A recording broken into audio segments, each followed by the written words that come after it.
선생님이 희망입니다. 개학 첫날 나는 깜짝 놀랐다. 선생님들이 모두 교실 문 앞에 나와 등교하는 학생들을 안아주고 쓰다듬으며 억양을 높여 하는 인사 소리에 복도가 시끌벅적했다. 아이들은 그렇게 학교와 선생님들의 환대 속에서 새 학년을 맞고 있었다. 1년여 전 미국에서 아이들을 학교에 보내며 지켜본 선진국의 교육은 학생을 배려하고 학생과 밀착하며 학생의 눈높이에 맞춘 선생님의 모습으로 다가왔다. 영어도 모르고 친구도 없던 아이가 낯선 학교에 정을 붙이고 그 나라 노래며 역사를 읊조리게 된 것은 시설도 제도도 아닌 순전히 선생님들 덕분이다. 아이는 자기를 특별하게, 동시에 평범하게 대해주는 선생님 덕분에 영어가 쑥쑥 늘었다. 학교에는 자율성을, 학생에게는 기회의 평등을 보장해야 하는 여러 가치 중에서 으뜸은 교사의 질을 향상시키는 것이 아닌가 싶다. 어떤 선하고 거창한 교육 철학이나 정책도 한 명이 좋은 선생님과 바꿀 수는 없다. 교육의 질은 결코 교사의 질을 뛰어넘을 수 없기 때문이다. 그래서 선생님이 희망입니다. 노벨상을 타도 해결할 수 없는 문제. 대한민국이라 불리우는 한국의 교육열, 사교육비 부담 세계 1위, 대학 진학률 83.8%. 그럼에도 우리나라는 아직 정치적인 논란이 많은 노벨 평화상을 제외하고는 노벨상이 한 명도 없습니다. 얼마 전 조선데스크 송이달 차장의 유대인과 한국인에 대한 글은 우리의 현실을 올바로 생각하게 합니다.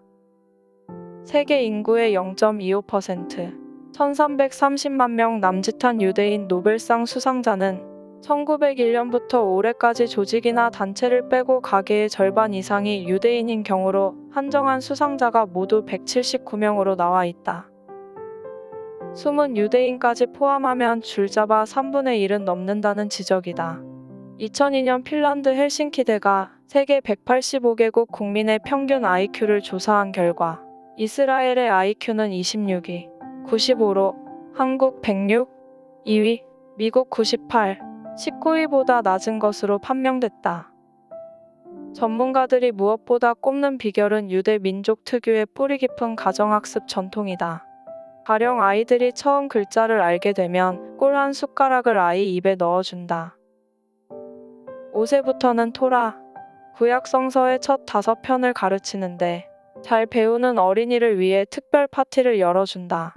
자녀와 함께 쉬거나 잠자리에 들 때도 책을 읽어주며 배움은 달콤하고 즐겁다는 걸 심어주는데 최선을 다한다. 자녀가 성인식 13세를 치를 때까지 학교 교육과 별개로 가르치는 부부 합동 교육도 특이하다. 학습의 초점도 좋은 질문이 좋은 답보다 훨씬 더 낫다는 유대 속담처럼 이런 분위기는 성인이 된 후에도 계속된다. 유대인들의 노벨상 기적은 국가 차원의 어떤 프로젝트에 의해서가 아니라 유아기부터 지적 훈련과 토론을 중시하는 사회 저변에 깔린 평생 학습 문화의 산물인 셈이다. 뜨거운 자녀 교육열과 악착스러운 생활 자세란 측면에서 동양의 유대인으로 불리는 우리는 어떤가? 학원 등 사교육 기관의 자녀 교육을 떠맡긴 채 학교에서조차 창의성이나 상상력과는 거리가 먼 주입식 위주 공부에 머물고 있다. 그럴수록 노벨상 강국의 꿈은 점점 멀어지고 있는 건 아닌지. 그런데 이렇게 뛰어난 유대인이 세계 역사 속에서 계속해서 어려움을 당하는 이유는 또한 무엇일까요? 참된 교육의 시작은 근본을 바꾸는 것입니다. 물고기는 물속에 살아야 생명이 있고, 새는 하늘을 날아야 자유하며, 나무는 땅에 뿌리를 내려야 열매를 맺듯 우리 인생 또한 하나님과 함께하는 창조 원리에 따라 살아갈 때만 행복한 것이 원래 모습입니다.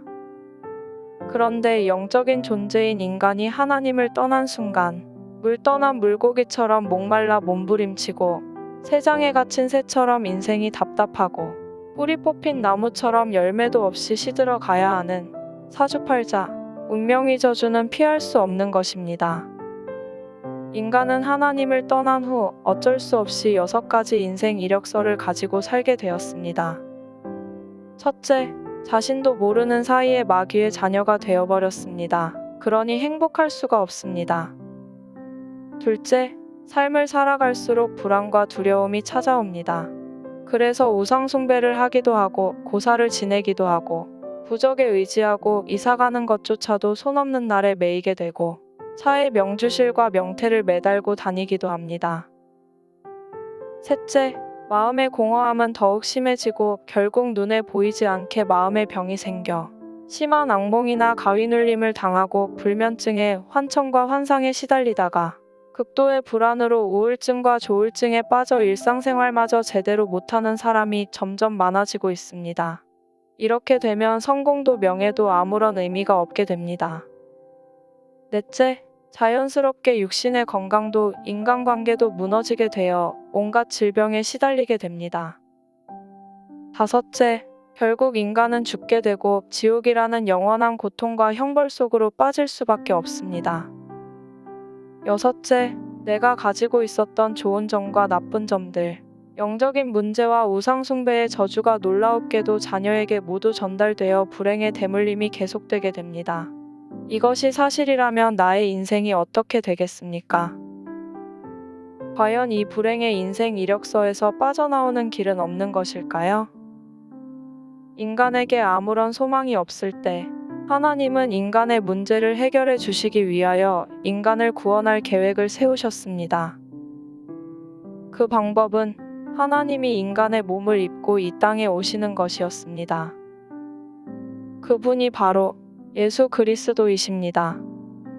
예수 그리스도는 하나님을 떠난 모든 인간으로 하여금 하나님을 만나게 하시는 유일한 길 되신 참선지자이십니다.